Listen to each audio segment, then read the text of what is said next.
You think you can talk back to me? You're just here to mop the floor. The words hit Amara like a slap.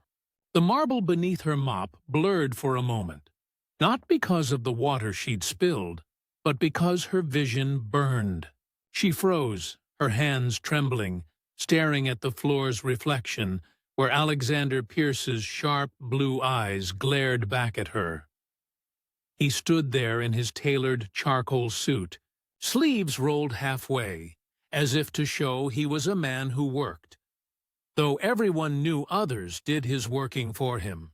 Behind him, the Tokyo skyline glimmered through the glass walls of the penthouse, every light a reminder of how high above the world he lived. Amara whispered, I didn't mean—" "Then don't," he cut her off, his tone laced with that effortless cruelty only the powerful ever seem to master. The other maids kept their heads down. One of them, Yuki, quietly backed toward the kitchen, not daring to look up. It wasn't the first time Alexander had scolded someone. It wouldn't be the last. But something about Amara's silence after the insult made the room feel heavier. 2 weeks earlier, when Amara had arrived in Japan, she'd still been wearing the black suit she used at her mother's funeral. She'd stepped into the gray morning air of Narita Airport, clutching her brother's photo in one hand and her employment visa in the other. She'd once imagined coming back to Japan as a student again, not as someone's maid. But life, as she'd learned too young, rarely asked permission before humbling you. The agency that hired her was run by a woman named Ms. Ito, who spoke briskly and with kindness that seemed more procedural than genuine. "Pierce-sama is demanding," she'd said, her smile tight. "Foreign, but very successful. Pay is excellent. You'll be quiet, efficient, and invisible. That's the rule." Invisible? That was fine with Amara. Being unseen meant she didn't have to explain her fluent Japanese, or her degree, or why she'd walked away from a scholarship in Kyoto when her mother fell sick back in Atlanta. But the first time she saw Alexander Pierce, she'd understood what Ms. Ito meant by demanding. He was standing by the floor-to-ceiling window of his penthouse, Tokyo Tower glowing crimson behind him. He didn't turn when she entered. "You're the new one?" His voice was deep, smooth, like a radio host who'd never had to raise it to be heard. "Yes, sir." "Amara Johnson, from America." "Yes, sir." He finally turned. His face was flawless, sharp cheekbones, neat blonde hair, eyes so blue they seemed almost silver in the city's nightlight. But there was no warmth in them, only calculation. "You'll report to Reiko for daily tasks. Don't talk during meetings. Don't clean while I'm on calls. And don't hover." "Yes, sir." He nodded once and returned to his glass kingdom. That was it. No welcome, no handshake, just rules. Over the next few days, Amara learned the rhythm of his world. Everything in the penthouse gleamed: glass walls, chrome fixtures, marble floors. It felt like a museum where breathing too loudly was a crime. Alexander's days were long, filled with sharp English and sharper Japanese. His assistant, Reiko Tanaka, was the only one who spoke freely to him. Calm, efficient, loyal to a fault. She wore her black hair in a sleek bob and spoke English perfectly, though she rarely needed to. "Don't take it personally," Reiko whispered one morning when Alexander snapped at Amara for polishing the same counter twice. "He treats everyone like that." Amara forced a smile. "I've noticed." But inside, something ached. Every morning she rose before dawn, tied her hair in a bun, and scrubbed his perfect floors. Her body moved with quiet precision, every motion a small prayer to stay unseen. She listened. To the city. To the quiet hum of the elevators. To Alexander's voice in conference calls, barking orders about mergers and market shares.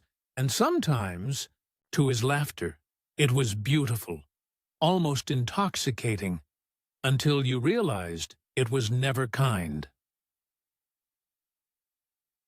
One Thursday evening, a few hours before a meeting with a group of Japanese investors, Amara was mopping near the conference room when Alexander's voice carried out through the open glass doors.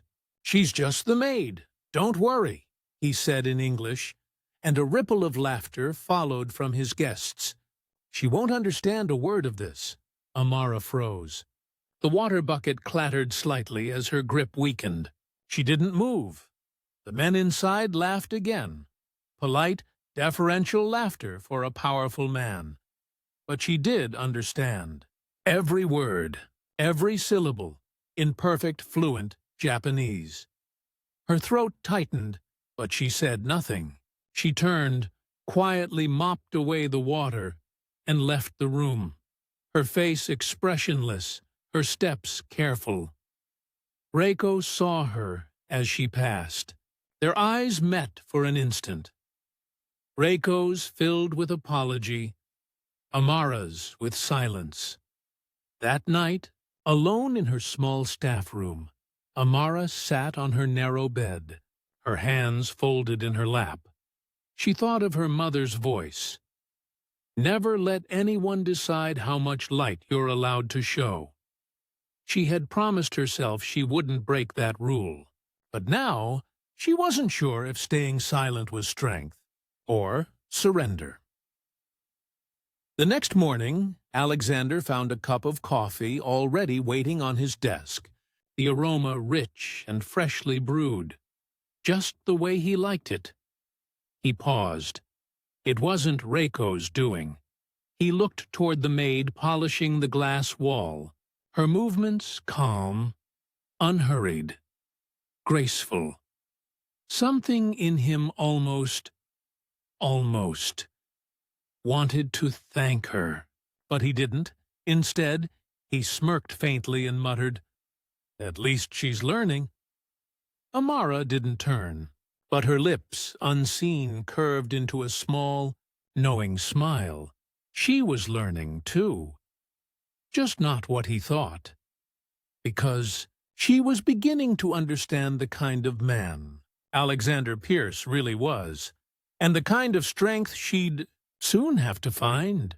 The glass walls hummed with silence as the morning light slid through them, scattering golden lines across the penthouse floor. The city below was alive, horns, chatter, life. But up here, everything existed in Alexander Pierce's orbit. Amara stood in the kitchen, wiping the last traces of steam from the counter after brewing his coffee. Her motions were slow, deliberate, almost meditative. The smell of roasted beans filled the air, strong and grounding. "Ms. Johnson." Reiko's voice came softly behind her, carrying the clipped politeness of someone who had long practiced gentleness under pressure. "He wants the main office cleaned before his guests arrive. They'll be here by 9. Amara nodded, drying her hands on the hem of her apron. "Of course," Reiko lingered. "And he's in one of his moods today." Amara gave her a weary, knowing smile. "Aren't we all?" When she entered the main office, Alexander was pacing. He held his phone in one hand, gesturing sharply with the other. His navy suit jacket hung over a chair, and his sleeves were rolled up just enough to reveal a gold watch, the kind that looked hand-forged for arrogance. "I said no extensions," he barked into the phone. "If they can't deliver, we pull out." "No, I don't care what they threaten."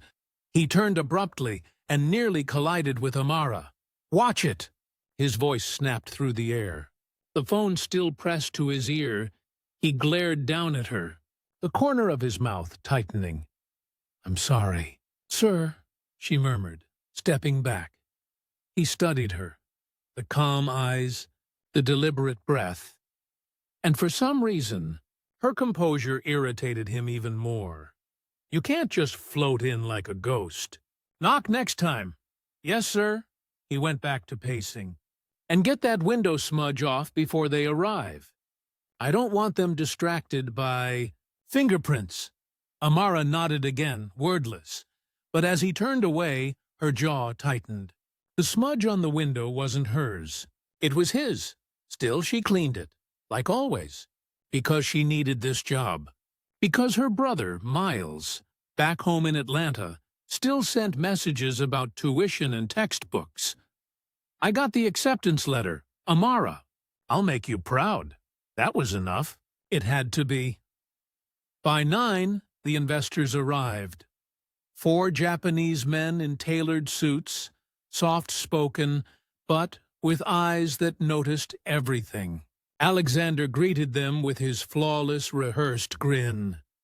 Welcome, gentlemen. Please, have a seat. Amara slipped quietly around the edge of the room, collecting empty glasses, adjusting coasters, and pretending not to hear. But then it happened again. One of the men pointed toward her with a faint chuckle. Ah, American Maid? Alexander smirked. Yes, imported efficiency, he said lightly. Don't worry, she doesn't understand a word of Japanese. The room erupted in polite laughter.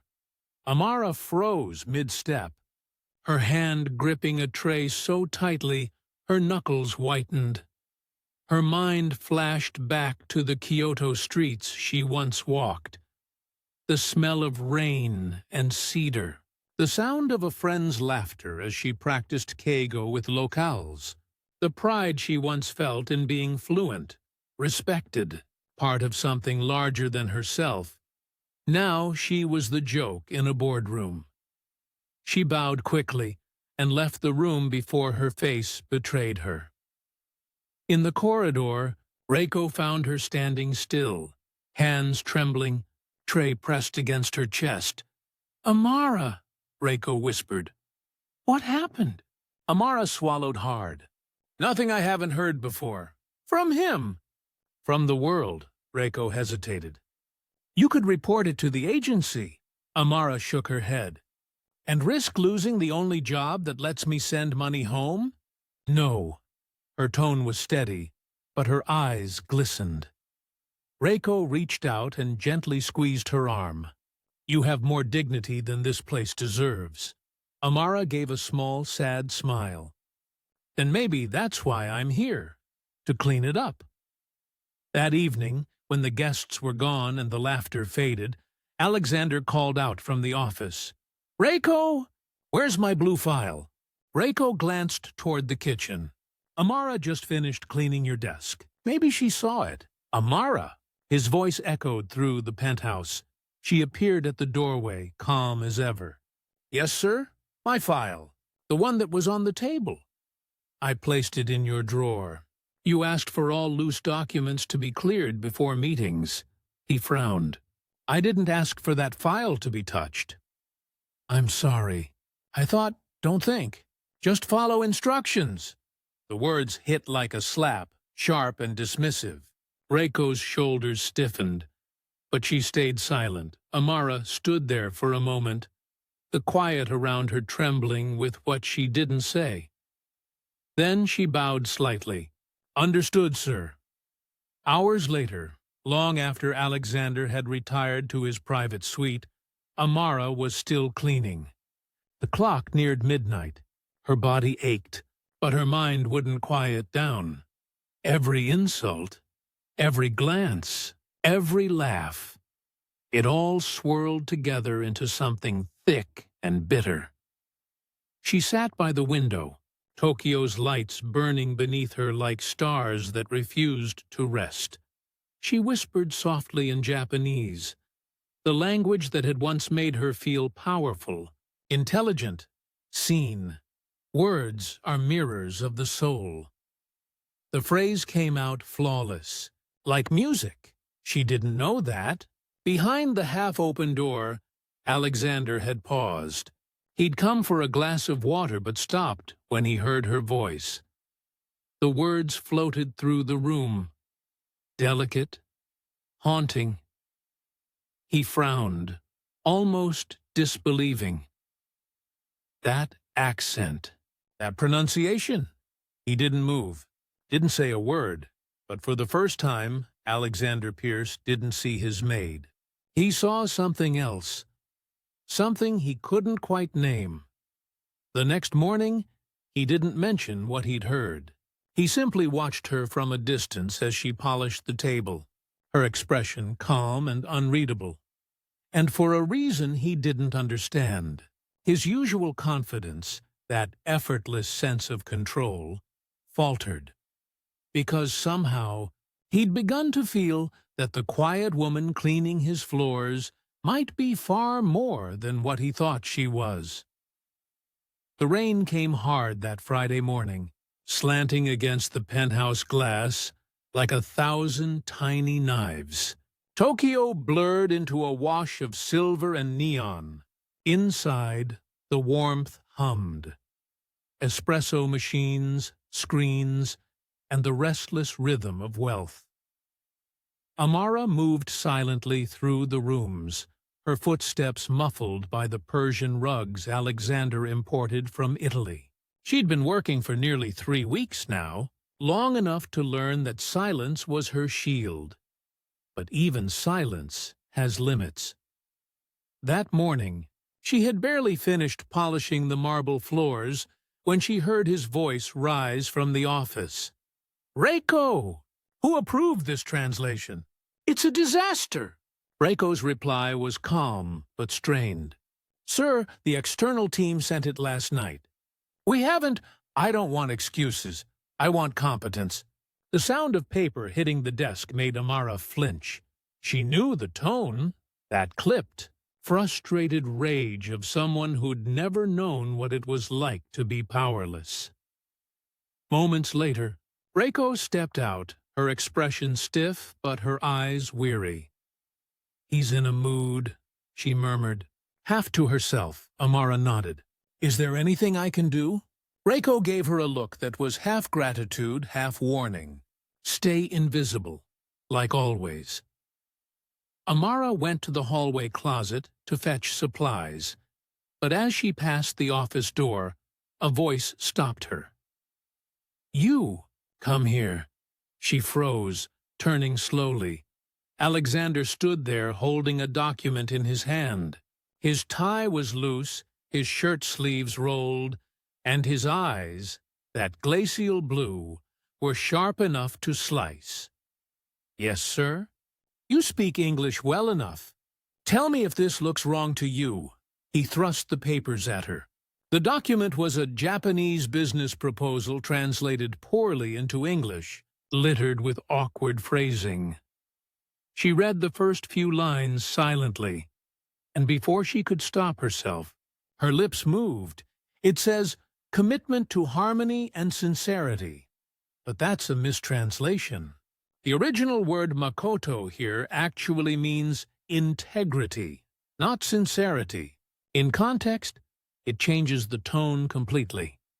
Her voice was calm, clear, confident, a rhythm that belonged to a scholar, not a servant. When she looked up, Alexander was staring at her like she'd just spoken fire. You read Japanese?" Amara hesitated, eyes lowering. "I studied it once." "Once? That's not the accent of someone who just studied it." "I lived here before," she said softly. He stepped closer, curiosity replacing irritation. "How long?" 3 years. In Kyoto. And you never thought to mention this?" Her lips parted, but no words came. Because what could she say? That she'd spent her youth mastering languages and music, only to mop floors because fate demanded it? "I didn't think it mattered, sir." He let out a short, incredulous laugh. "Didn't matter? You do realize most of my staff in Tokyo can't even read these contracts properly?" She looked at him, her expression neutral. "You hired me to clean. not to translate. The sentence hung between them, heavy, edged, quietly defiant. For a second, he didn't know what to say. Then his pride flared back. "Don't get clever, Miss Johnson. Just get the floor done before the lunch meeting." "Yes, sir." She turned to leave, the faintest hint of a smirk tugging at her lips. He didn't see it, but Reiko, passing by, did, and hid her own smile. That afternoon, as thunder rolled across the city, Alexander's investors arrived again, this time for a crucial negotiation over a merger deal. Amara worked in the background, setting trays, pouring tea, ensuring the polished table gleamed like a mirror. She kept her head down, but her ears caught everything. The discussion turned tense. One of the investors, Mr. Watanabe, leaned forward and spoke rapidly in Japanese, his tone cautious but firm. Reiko translated haltingly into English. But Amara heard the slip. Watanabe had said, "risk of cultural misrepresentation," but Reiko, likely under pressure, translated it as "risk of miscommunication." A small difference, but one that could derail the meaning entirely. Alexander frowned. "Tell him our team respects Japanese culture. We've worked with countless partners here." Watanabe's brow furrowed. He replied, politely, but with a touch of irritation. Reiko hesitated. And then, before anyone could stop her, Amara's voice broke the silence. "He said your last campaign used a phrase that accidentally offended Shinto communities. He's offering a chance to reframe the message respectfully, not reject the deal." Her Japanese was immaculate. Soft Kyoto dialect, respectful phrasing, perfectly measured tone. The room went dead still. Reiko's mouth fell open. The investor's eyes widened. Alexander turned to her, slowly. Disbelief etched across his face. "You understood that?" Amara nodded. "Completely." One of the investors chuckled in surprise. "Your maid speaks like a native Japanese." The laughter this time wasn't cruel. It was astonished. Alexander forced a polite smile, but beneath it, something cracked. The maid he'd mocked, the woman he'd dismissed as invisible, had just saved him from an international embarrassment, and she'd done it in front of everyone. After the meeting, the investors left on unusually good terms, bowing to Amara as they passed. One even said, with genuine respect. Reiko turned to her, eyes shining. "Amara, that was incredible." "Thank you," she said softly, but her gaze flickered toward Alexander. He stood by the window, jaw tight, staring out over the rain-slick city. When she started to leave, his voice stopped her. "Stay." She paused. He turned slowly, his tone measured, almost careful. "You made me look good in there." Amara tilted her head. "That wasn't my intention, sir. I just wanted to make sure everyone understood each other." He nodded once, a small gesture that looked almost like respect, though his pride wouldn't let him admit it. Then, quietly he said, "How many languages do you speak?" She hesitated. "5. Fluently," he blinked. "5? "Yes, sir." "Then why—" He stopped himself. He was going to ask why she was a maid, but something in her eyes warned him not to. She smiled faintly. "Because sometimes life doesn't ask what language you prefer." And with that, she bowed and left. Later that night, when the penthouse lights dimmed and the city outside pulsed like a heartbeat, Alexander sat alone in his office, replaying her words. He'd built his empire on knowing how to read people, competitors, investors, allies, but somehow The quiet woman mopping his floors had read him instead, and for the first time in years, Alexander Pierce didn't feel in control.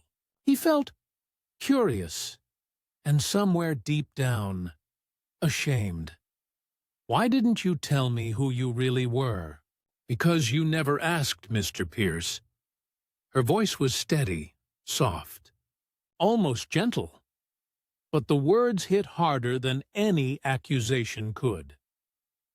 Alexander stood frozen in his office, rain streaking the glass behind him like a film reel of everything that had gone wrong. Outside, the city shimmered with 1,000 untold stories. Inside, one truth had just broken through the silence. Amara stood near the door, her cleaning gloves still in her hands. She hadn't planned to speak like that, but something inside her had finally decided it was time. The day had started with a storm, both in the sky and in the company. Pierce Global's merger negotiations had gone public, and the press was feasting on rumors of mistranslations and internal miscommunication. The irony wasn't lost on anyone. Alexander's reputation was on the line, and when that happened, everyone around him suffered. Reiko had barely sat down when he slammed his phone onto the desk. "They think we're culturally tone-deaf," he spat. "Do you understand how humiliating this is? Months of work undone because of one phrase." Reiko flinched. "Sir, if I may—" "Don't," he barked. "Just fix it. Schedule another meeting. And get me that translator company on the phone." Amara, polishing the nearby window, kept her eyes down, but her heart raced. She'd read the reports online. She knew the article was wrong.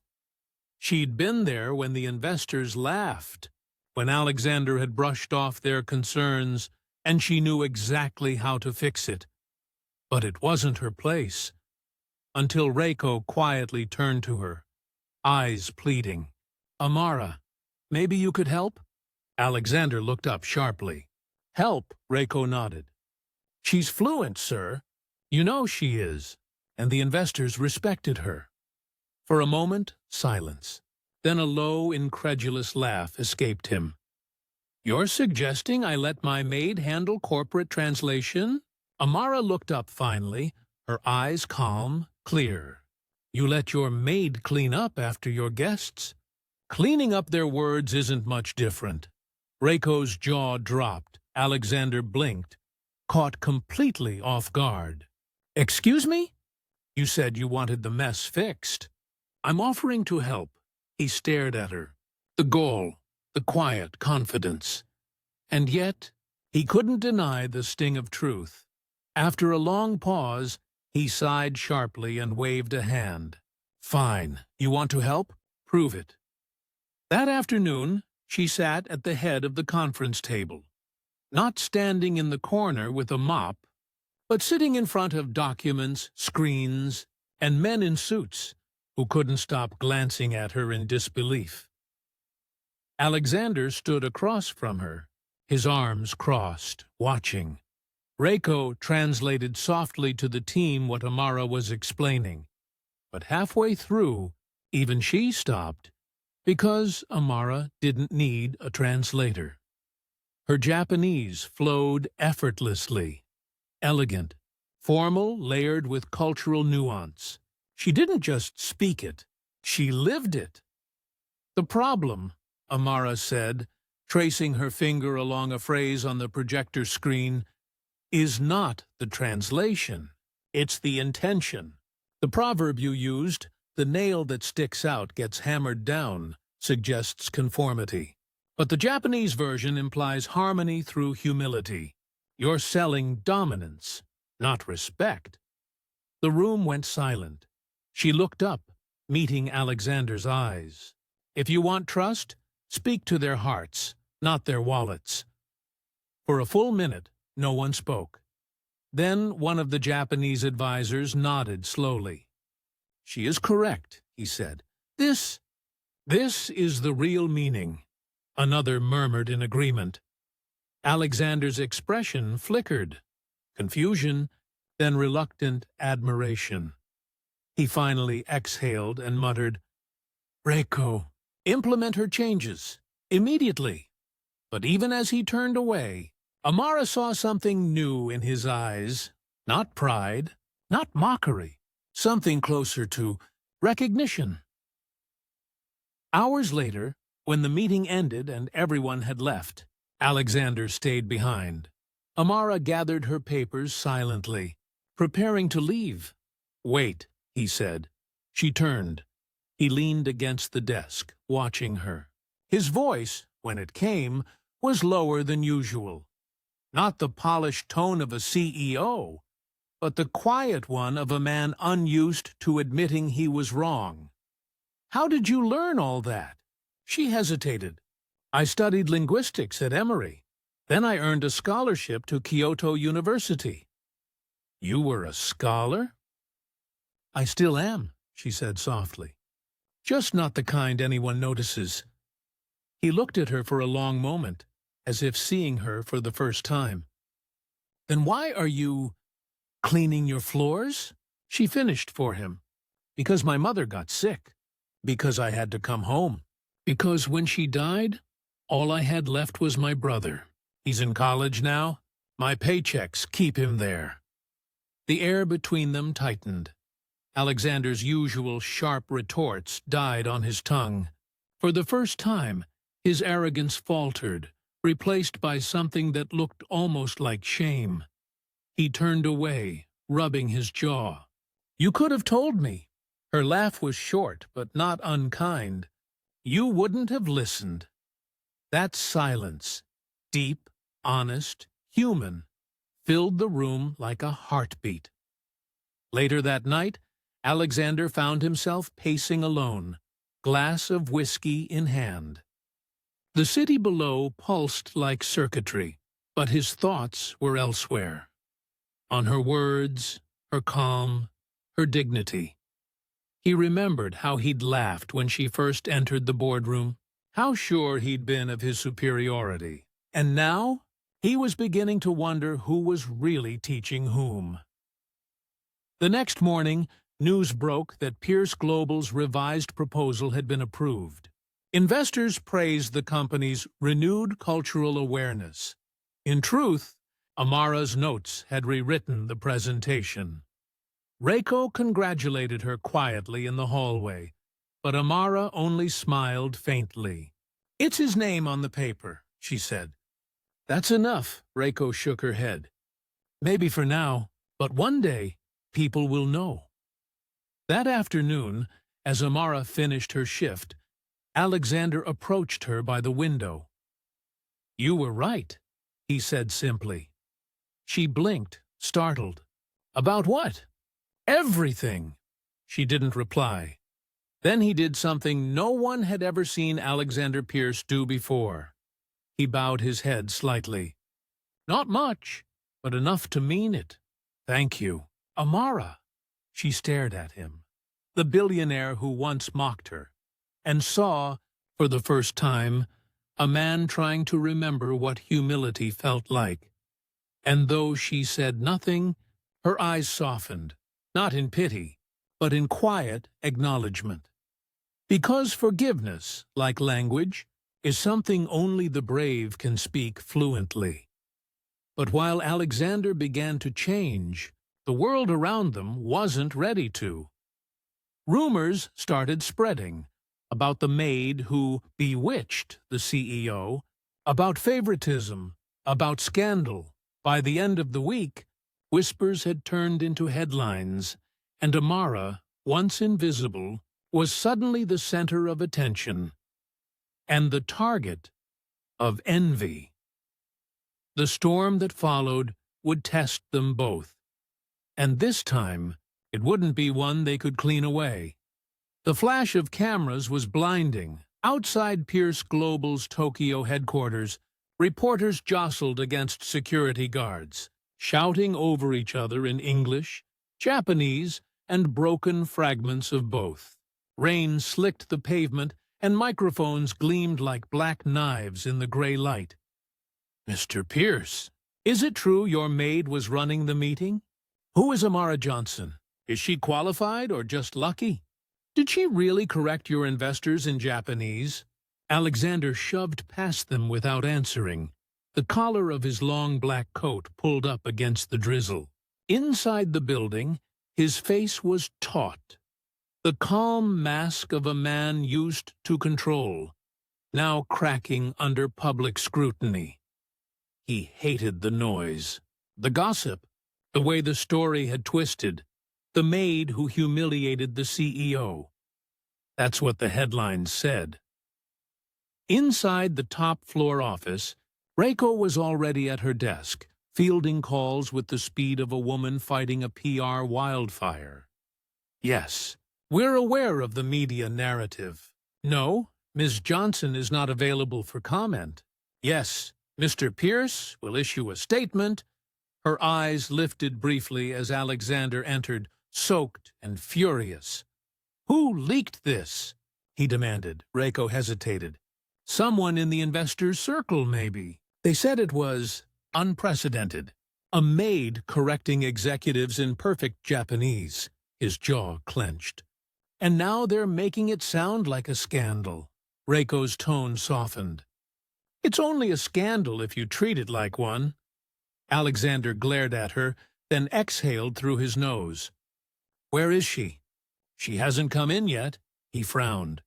Amara was never late. When she finally did appear an hour later, she was quieter than usual. Not in her movements, but in her spirit. She wore her uniform like armor, head bowed, face pale beneath the morning lights. Everyone in the lobby stared. Some whispered, others snickered. She walked straight to the elevator, ignoring them all. Reiko met her upstairs with a sympathetic smile. Rough morning? Amara nodded faintly. Someone followed me from the subway. 2 men, cameras. One of them asked if I spoke Japanese to get a husband. Reiko winced. I'm so sorry. Don't be. Amara's tone was tired but steady. I just didn't realize fluency was something people could hate you for. Alexander appeared then, leaning in the doorway, his expression unreadable. Come in, he said quietly. The office felt too big for the 2 of them. The rain outside blurred the skyline into a watercolor of glass and gloom. Amara stood before his desk, hands clasped in front of her apron. Sit, he said. I'm fine. Standing. He sighed. You've seen the news. I've heard it, she replied. I try not to watch lies. That's what I wanted to talk about. He ran a hand through his damp hair. They're twisting what happened, painting it like I was some fool who got schooled by his maid. Her eyes lifted. Isn't that what happened? He blinked, the words cutting sharper than he expected. Maybe, he said finally. But I didn't deserve— No, she interrupted softly. You didn't, but neither did I. Silence. Outside, thunder rolled over the city. You could fire me, she said after a moment. That would quiet them. He looked at her, really looked at her, and shook his head. That's the last thing I'd do. Then what will you do? I'll tell the truth, her brow furrowed. The truth, he nodded. That you're the reason the deal was saved. That you're one of the smartest people I've ever met. And that I was too blind to see it. For a second, Amara's face softened, disbelief flickering across her features. You'd admit that publicly? He gave a small, self-deprecating smile. I think I owe it to you, and maybe to myself. She studied him for a long, quiet moment. Then she said, You don't owe me anything, Mr. Pierce. You just owe yourself some honesty. The next day, Alexander called a press conference. The media buzzed with speculation. Investors, reporters, even staff crowded the room. Cameras flashed. He stepped onto the podium in his signature black suit, but his demeanor was different, humbler, slower, grounded. He began in English, then, to everyone's surprise, switched to Japanese halfway through. His accent was rough, uncertain, but sincere. There has been much talk about a misunderstanding, but it was no misunderstanding. It was my mistake. I underestimated someone extraordinary, the crowd murmured. Ms. Amara Johnson is more than an employee. She is a linguist, a scholar, and a bridge between cultures. Without her, this company would have lost not only a contract, but its integrity. Gasps rippled through the room, and then, slowly, he turned. Amara stood at the side of the stage, pale and stunned. He gestured for her to join him. For a moment, she didn't move. Then, with quiet grace, she stepped up beside him. Cameras erupted. Alexander looked at her, then faced the press again. Respect has no hierarchy. Intelligence has no uniform. And every empire falls if it forgets humility. The room went silent. Even Reiko, watching from the back, felt tears prick her eyes. That night, the internet broke. Clips of the press conference flooded social media. Headlines flipped from scandal to admiration. CEO publicly honors Maid who saved his company. Pierce Global praises unsung talent. The billionaire and the polyglot housekeeper who changed corporate Japan. But not everyone was pleased. Some investors felt humiliated that a maid had been involved in their negotiations. Internal backlash began to grow. Whispers that Alexander had gone soft, that he was making emotional decisions. By the end of the week, he'd lost 2 minor contracts. Reiko tried to reassure him. You did the right thing. That's what matters. But Alexander wasn't thinking about contracts anymore. He was thinking about Amara, how she still worked quietly, how she refused interviews, how she smiled politely when people stared, then went right back to mopping, as if fame hadn't touched her at all. He couldn't decide if that humbled him or haunted him. One evening, after the building emptied, he found her alone in the main hall, sweeping slowly, humming something soft, a tune he didn't recognize. "Is that Japanese?" he asked. She smiled faintly. "No, it's a lullaby my mother used to sing." He stepped closer. "You never stop working, do you?" She shrugged. "Work keeps the world from collapsing." "Amara," he began, then stopped. Words caught in his throat. She looked at him, curious. "I don't know how to fix what I've done," he said quietly. "I can't undo the way I treated you." Her gaze softened. "You don't need to undo it. You just have to understand it." He nodded slowly. "Then teach me." And for the first time since she'd arrived, she laughed. Warm, rich, real. "Lesson 1, she said gently. "Don't assume silence means ignorance." But as their quiet truce deepened, darker forces stirred beneath. A group of executives, angry at the company's embarrassment, began plotting to push Alexander out. They whispered that he'd gone soft, that his attachment to a maid was clouding his judgment.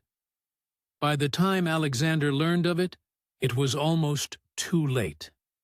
And the only person who could save him was the very woman he'd once humiliated. The elevator ride to the 32nd floor felt longer than ever. The digital numbers glowed in cold red, and each soft chime sounded like a countdown to disaster. Alexander stood rigid, his reflection in the mirrored wall pale and grim.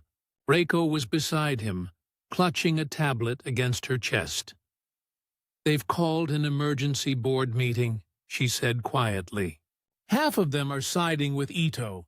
They're saying your emotional conduct has damaged the company's image. Ito, Alexander muttered, jaw tight. The same man who leaked the story. Braco nodded, eyes flickering. He's convincing the board you've lost focus, that you've let personal feelings interfere with business. Alexander didn't reply. He didn't need to. The tension around him was sharp enough to cut glass. When the elevator doors slid open, they stepped into a storm. The boardroom buzzed with low voices. Long glass windows overlooked Tokyo's skyline. A sea of neon in the dusk. Inside, 11 men and women in dark suits turned as Alexander entered. At the head of the table sat Kenji Ito, a lean man in his 50s, slick hair, a smirk that didn't reach his eyes. "Pierce-san," he said smoothly, gesturing to a chair. "Thank you for joining us." Alexander sat without a word. Ito began, voice steady but laced with venom. "We respect your leadership, but recent choices have created instability. Public sympathy is one thing. Credibility is another." "You're referring to the press conference," Alexander said flatly. "I'm referring to the optics," Ito replied. "A maid standing beside our CEO, speaking as if she were a company representative. Investors are uneasy. They think you've forgotten your position." Reiko's knuckles whitened around her tablet. Alexander leaned forward slightly. "And what position is that exactly?" Ito smiled thinly. "The one that keeps order. Status. Control. The world doesn't respect weakness." "Then perhaps," Alexander said slowly, "the world needs to be retaught what strength looks like." A murmur swept the room. Ito's smile faded. "This isn't a philosophy debate, Pierce. We're talking about millions in potential losses, about our image." Alexander met his gaze coldly. "No, you're talking about your pride." The meeting spiraled. Voices rose, hands gestured wildly, papers rustled. Finally, Ito dropped the bombshell. "The board is voting to remove you as CEO. Effective immediately." Reiko gasped. Alexander's jaw tightened, but his eyes didn't waver. "You can't—" "It's already in motion," Ito interrupted. "You'll be given a severance package and a graceful exit. Unless, of course, you'd prefer a scandal." The room was silent, but for the hum of the city below. And then the door opened. Amara stood in the doorway, still in her modest uniform, her hair pulled back, her eyes calm but resolute. "I'm sorry," she said softly, "but I think I might have something to say about that." Every head turned. Ito frowned. "This is a closed meeting." Alexander half rose. "Amara, you don't need to." She raised a hand, silencing him gently. "I think I do." Her voice was steady, low, but commanding in its quiet power. "I heard you say Mr. Pierce embarrassed the company, that he lost credibility because he respected someone like me." Her gaze swept the table, meeting every pair of eyes. "Do you know what real credibility is? It's when you admit you were wrong, and still stand tall enough to change." Several members shifted uncomfortably. "I worked for him," she continued. "I saw how he treated people before. I saw his arrogance, his cruelty. But I also saw something else. A man who chose to grow, who chose to listen. If that's weakness, then maybe your strength is what's destroying this company." A stunned silence followed. Ito sneered. "You're a maid. You don't understand corporate structure." Amara smiled faintly. "I understand people, and people are the foundation of any structure, corporate or otherwise." She turned to the others. "Mr. Pierce didn't humiliate this company. He humanized it. And in Japan, where honor still means something, that matters. Her Japanese flowed flawlessly now, sharp, poetic, and resonant.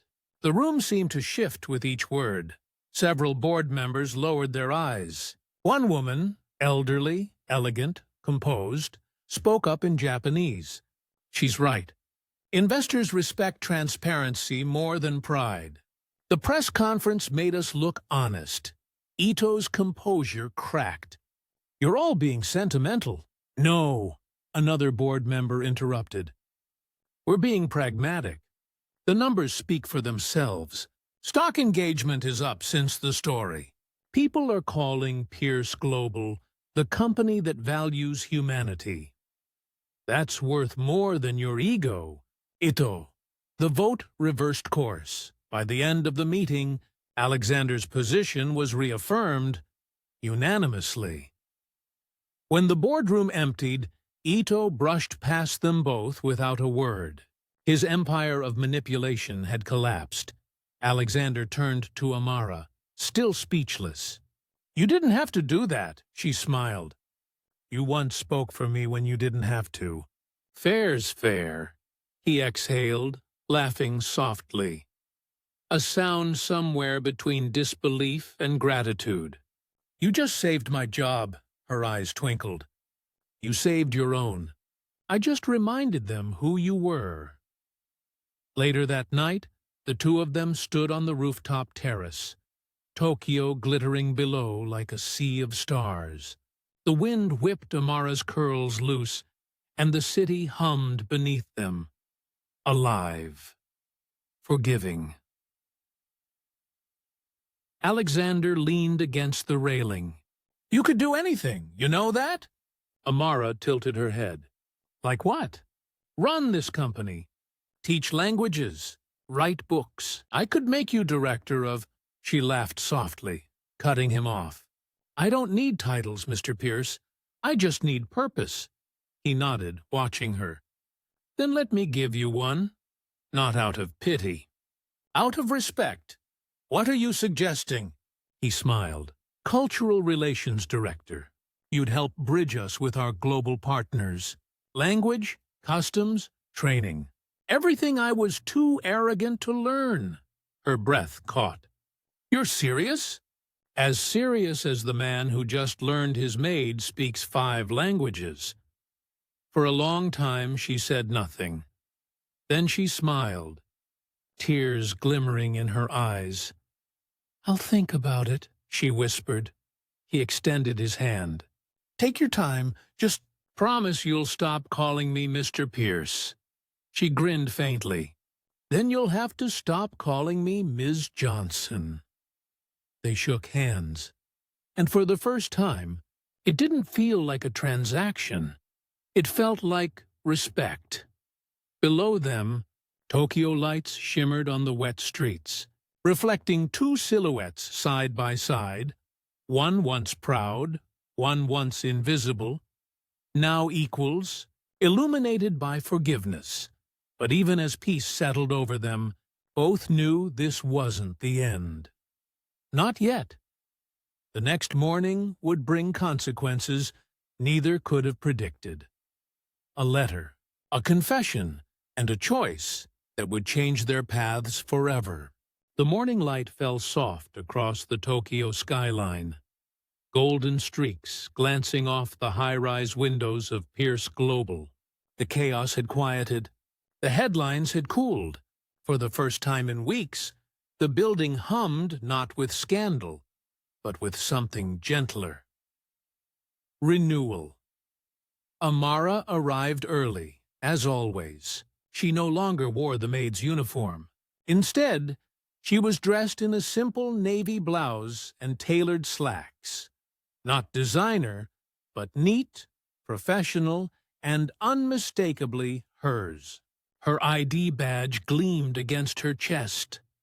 Amara Johnson, Director of Cultural Relations. Even now, she couldn't quite believe it. Every time she stepped through the glass doors, she half expected someone to stop her, to say there'd been a mistake.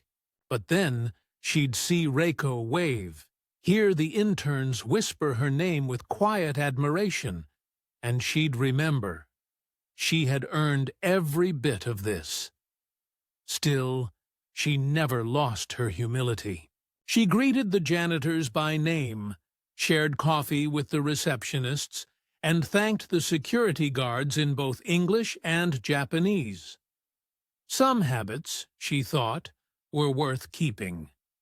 Alexander wasn't in yet. His office door was closed, the blinds half drawn. On his desk inside, an envelope sat propped against a small bonsai tree, his mother's old gift, the only piece of softness in his minimalist world.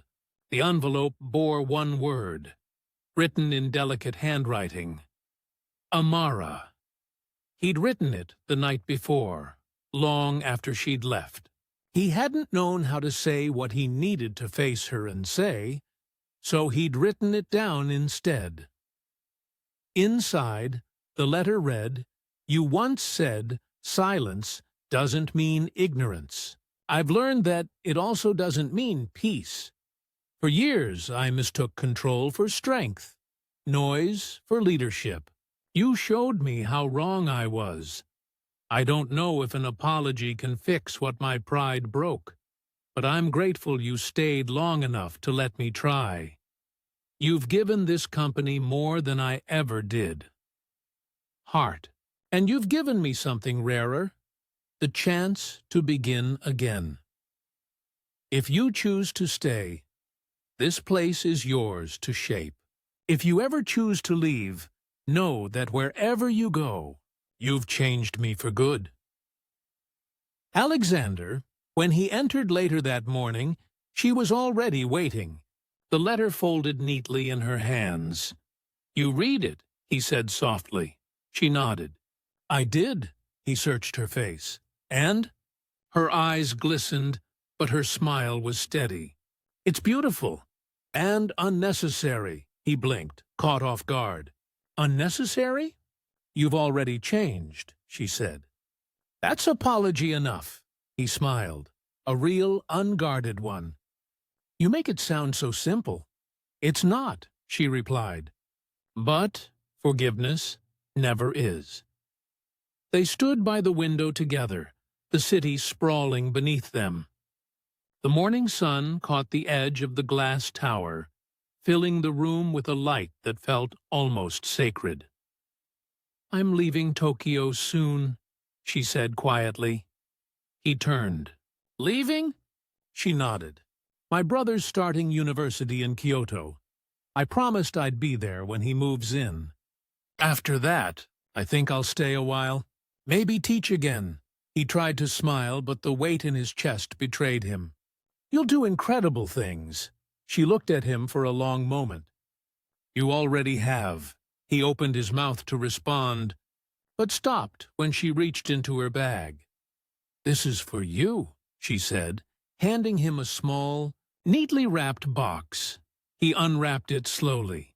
Inside was a small wooden plaque, carved with a Japanese proverb, "Nanakorobi yaoki," fall down 7 times, stand up 8. He traced the grooves of the characters with his thumb. "You think that applies to me?" She grinned. "You fell at least 10 times. But you got up for the right reason." Later that day, the company gathered in the atrium for a farewell reception. Staff from every floor came, some curious, some tearful. Cameras flashed again, but this time it wasn't scandal. It was celebration. Amara gave a short speech, simple and heartfelt. "I came here as someone invisible," she began, "and I leave as someone seen. That's not because I changed. It's because someone finally looked." Her gaze flicked briefly to Alexander. He stood at the back, arms crossed, head bowed. "People say power reveals who we are," she continued. "But sometimes humility does too. If you forget everything else I've said, remember this. Dignity doesn't live in your title. It lives in how you treat people who can't give you anything back. The room was silent. Then, applause. Long, thunderous, echoing applause. Reiko wiped her eyes. The janitors clapped loudest. Even a few board members joined in, some awkwardly, some genuinely. Alexander's chest tightened. Pride and ache tangled together. That evening, as the office emptied, Amara stood by the elevator with her small suitcase. Alexander approached slowly. "So this is goodbye. For now," she said. "I don't believe in endings, just new chapters," he smiled. "Then, until the next chapter." As the elevator doors slid shut between them, she looked at him one last time and said softly, "Thank you for learning my language." He blinked. "Japanese?" "No," she said with a faint smile. "Respect." The doors closed. Months later, Kyoto cherry blossoms drifted down like pale pink snow, catching in Amara's hair as she walked across the quiet university courtyard. Students laughed nearby, bicycles rolled past, and somewhere a bell chimed the hour. She carried a stack of books under one arm. Cross-Cultural Linguistics, The Hidden Power of Words, by Amara Johnson, her name gleaming in gold print across the cover. As she reached the steps of a small cafe, her phone buzzed. From Alexander Pierce, heard about the book, ordered 100 copies for the office. "Proud of you," she smiled, typing back. "You always did have a thing for grand gestures." Then, after a pause, she added, "Thank you for standing up 8 times." She set the phone down and looked up at the blossoms falling through the light. For a long, still moment, she closed her eyes and let them touch her face. The city hummed around her, and somewhere, faint but clear, she could almost hear a man's voice practicing his Japanese, slow, careful, grateful.